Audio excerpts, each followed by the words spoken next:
বিপিএলে যে কখন কি হয় মানে কিছুই বলা যায় না, মুহূর্তে মুহূর্তে এখানে সব কিছু দৃশ্যপট পাল্টে যায়। সবাই বিনোদন প্রিমিয়ার লিগ বলে ডাকে, এবার কিন্তু বিনোদনটা আরও বেশি হয়েছে। মিরাজ ভাই যেটা বলছে যে আমরা অনেক গালি খাই, কিন্তু দেখেন দিন শেষে কারা গালি দেয়? আপনাকে যে ভালোবাসে সেই কিন্তু গালি দেবে। এই দর্শক ছাড়া কিন্তু ক্রিকেটাররা কিছু না। এই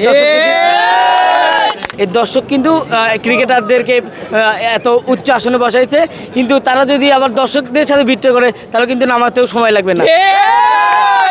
না, এই বিপিএলে এটাই প্রথম খেলা দেখলাম। আজকে আসলাম ফার্স্ট টাইম, মানে ঢাকার পর্ব তো আজকে থেকে শুরু হয়েছে, এই জন্য আজকে ফার্স্ট টাইম দেখা হয়েছে। কোন দলের সাপোর্টার আপনি? চট্টগ্রামের সাপোর্টার। চট্টগ্রাম তো আজকে জিতলো, খুব ভালোভাবেই জিতলো, কেমন লাগলো দেখতে? হ্যাঁ, দেখতে ভালো লাগছে, তবে টি-20 খেলা তো একটু মারমার কাটটা হলে ভালো হয়। স্কোরটা যদি একটু বেশি থাকতো তাহলে খেলাটা একটু ভালো হতো, তবে সাপোর্টের টিম দিচ্ছে এই জন্য ভালো লাগতেছে। আপনার প্রিয় ক্রিকেটারকে? এখন তো আমার বেসিক্যালি তামিম ইকবাল প্রিয় ক্রিকেটার, কিন্তু এখন চট্টগ্রামের সৌম্য সরকার এই ভালো লাগছে। সৌম্য কিন্তু নোয়াখালী দেখে। সরি এই যে এই নোয়াখালী এক্সপ্রেস, নোয়াখালী না, চট্টগ্রামের ওই যে মেহেদি শেখ মেহেদি হাসান চট্টগ্রামের ক্যাপ্টেন। মেহেদিরে ভালো লাগে। আর আমার বাসা হলো বেসিক্যালি ফরিদপুর, সেক্ষেত্রে নাইম শেখরেও ভালো লাগে আর কি। সঙ্গে যিনি রয়েছেন তার সম্পর্কে একটু যদি আপনি পরিচয় করে দিতে পারেন। না, আমার হলো ফ্রেন্ড, আমরা একই ইউনিভার্সিটিতে পড়ি, আমার ফ্রেন্ড। একটু আপনার কাছে যদি জিজ্ঞেস করি, খেলা দেখতে এসেছেন এর আগে? না। আজকে খেলা দেখতে আসার কারণ কি?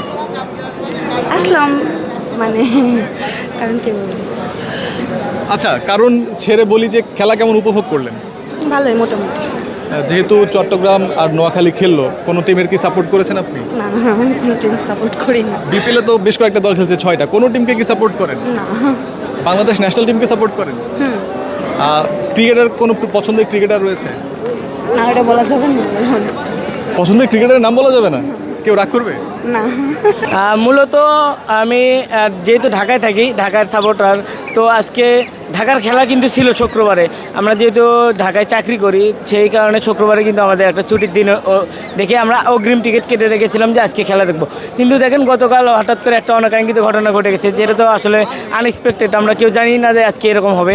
তো আমরা ঢাকার খেলা দেখতে আসছিলাম, কিন্তু হঠাৎ করে আজকে নোয়াখালী চট্টগ্রামের ম্যাচ দেখতে হলো, আর রাতে এখন রাজশাহীর ম্যাচ। কিন্তু আসলে বিসিবি চাইলে কিন্তু এই ম্যাচটা, যে ম্যাচটা গতকাল ছিল, সেটা কিন্তু পরবর্তীতে কোনো একটা সময় দিতে পারতো। আজকে যে আপনি যে আনএক্সপেক্টেড ঘটনার কথা বললেন, কালকে যেটা ঘটেছে, ক্রিকেটাররা ম্যাচ খেলে নেই, বিষয়টা আসলে কেমন হয়েছে? ভালো হয়েছে কেন ক্রিকেট? আসলে ভাই এই বিষয়টা হচ্ছে আমাদের ক্রিকেটের জন্য একেবারে একটা খারাপ একটা দিক, কারণ বিশ্ব মিডিয়াতে কিন্তু এটা অলরেডি চলে গেছে যে আমাদের বিপিএল নিয়ে এমনিতেই আমরা তো বদনাম প্রতি বছর করেই, সবাই বিনোদন প্রিমিয়ার লিগ বলে ডাকে।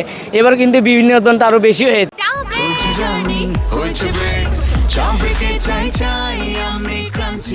যে কোনো চা ব্রেকে বিস ক্লাব ড্রাই কেক, চায়ের সাথে আয়েশ। কারণ দেখেন সিলেটেও কিন্তু ম্যাচ হওয়ার পরে চট্টগ্রামে হওয়ার কথা ছিল, সেটাও হয়নি। আবার তারপরে ঢাকাতে গতকাল হওয়ার কথা ছিল, অনেকে দর্শক মাঠে ঢুকেছিল, কিন্তু তারপরে আমরা আর খেলা না দেখে অনেকে চলে গিয়েছে। এখানে আসলে বিপিএলে যে কখন কি হয় মানে কিছুই বলা যায় না, মুহূর্তে মুহূর্তে এখানে সব কিছু দৃশ্যপট পাল্টে যায়। যে কারণে গতকালকে এই ঘটনাগুলো ঘটলো, বিসিবির এক পরিচালক ক্রিকেটারদের সম্পর্কে একটা মন্তব্য করেছিলেন, জানা আছে? হ্যাঁ, ক্রিকেটারদের সম্পর্কে তিনি বলেছিলেন, মোহাম্মদ নাজমুল, তিনি বলেছেন যে ক্রিকেটারদের যদি বিশ্বকাপ না খেলে তাহলে আমরা কেন টাকা দেবো, এই ব্যাপারে কোয়াবের থেকে তারা বয়কট করেছিল। আসলে ঠিক হয়েছে তার বক্তব্য? আমার মনে হয় এই ব্যাপারটা তারা নিজেদের মধ্যে যদি মিটিয়ে ফেলতো তাহলে কিন্তু ভালো হতো। এইখানে আসলে ম্যাচ বয়কট করার মতো এত বড় একটা ঘটনার জন্য কিন্তু পুরো একটা মানে বিশ্ব মিডিয়াতে এটা তোলপাড় হয়ে গেছে যে দেখেন এখানে কিন্তু বিদেশি প্লেয়ারেরা এমনিতেই আসতে চায় না।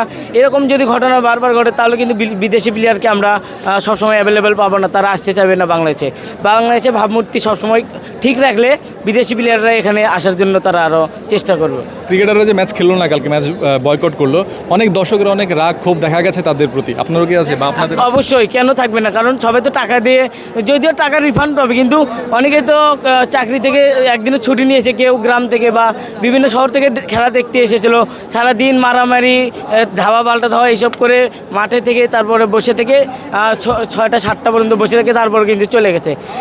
এটা আসলে মানে দর্শকদের জন্য একটা হতাশার দিন। বিসিবিও অনেক চেষ্টা করেছে খেলা ফেরানোর। আমরা একসময় দেখছিলাম যে সন্ধ্যা 6টার পরে 6টার ম্যাচটা হবে, আমরা আশাবাদী ছিলাম যে 6টা ম্যাচটা দেখব, কিন্তু তারপরেও একসময় বললো যে আজকে আর কোনো খেলাই হবে না। পরবর্তীতে রাত 12টায় কিন্তু নতুন করে শিডিউল দেওয়া হলো। দর্শকরা আসলে চায় যে একটা ছোট্ট একটা বিনোদনমূলক একটা খেলা হোক, যে সবাই এই খেলা থেকে এনজয় করুক। এরকম বারবার যদি আমাদের খেলা আজকে এই ম্যাচ কালকে ওই ম্যাচ, যদি শিডিউল উল্টাপাল্টা হয়, আমরা তো আমাদের শিডিউলের সাথে মিলাতে পারবো না। আপনি খুব ভালো কথা বলছেন। একটা লাস্ট প্রশ্ন জিজ্ঞেস করি, মেহেদী মিরাজ কালকে একটা কথা বলছিলেন যে অনেক গালি খাই আমরা ক্রিকেটাররা, তারপরেও তাদের দর্শকদের গলা জড়ায় ধরে ছবি তুলি। ক্রিকেটারদের এই গালি খাওয়ার বিষয়টা যে দর্শকরা দেয়, এটা কি আপনারা কিভাবে দেখেন, উচিত কিনা? হ্যাঁ, আসলে দেখেন মিরাজ ভাই যেটা বলছে যে আমরা অনেক গালি খাই, কিন্তু দেখেন দিন শেষে কারা গালি দেয়? আপনাকে যে ভালোবাসে সেই কিন্তু গালি দেবে। এই দর্শক ছাড়া কিন্তু ক্রিকেটাররা কিছু না। এই দর্শক যদি না থাকতো তাহলে কিন্তু ক্রিকেটাররা এত দামি হইতো না, তাদের সঙ্গে কেউ সেলফি তুলতে যাইতো না। আমরা রাস্তায় ঘুরলে কেউ কিন্তু সেলফি তোলে না। এই দর্শক কিন্তু ক্রিকেটারদেরকে এত উচ্চ আসনে বসাইছে, কিন্তু তারা যদি আবার দর্শকদের সাথে বিট্রে করে তাহলে কিন্তু নামাতেও সময় লাগবে না। তাই আমি চাই যে মিরাজ ভাই যেটি বলেছে যে স্পন্সরের টাকায়, আইসিসির টাকায় তারা কিন্তু দেখেন এই টাকাটা কে দেয়? স্পন্সরে যে আমরা ম্যাচ দেখতে আসছি, আমাদের টাকায় কিন্তু খেলা হচ্ছে। স্পন্সর কিন্তু আমাদের দর্শকের ওপর দেখেই তারা কিন্তু টাকা দেয়। তো যত দর্শক হবে তত স্পন্সর দেবে, সেই হিসেবে কিন্তু দর্শকই কিন্তু টাকা দিচ্ছে। মিরাজ ভাই যেটি বলছে যে আমরা দর্শকের টাকায় খেলি না, এটা কিন্তু মোটেও তিনি ঠিক বলেননি আমার কাছে মনে হয়। কারণ স্পন্সর দর্শকের টাকাতেই হয়, দর্শক জিনিস কেনে, সেই কারণে তো স্পন্সর খেলায় ইনভেস্ট করে। মোট কথা আমরাই এই ক্রিকেটারদেরকে তুলেছি, ক্রিকেটারকে আমরাই ভালোবাসি, তাদেরকে আমরাই সেলফি তুলবো, আমাদেরকে জড়িয়ে ধরে তুলতে বাধ্য করবো আমরাই।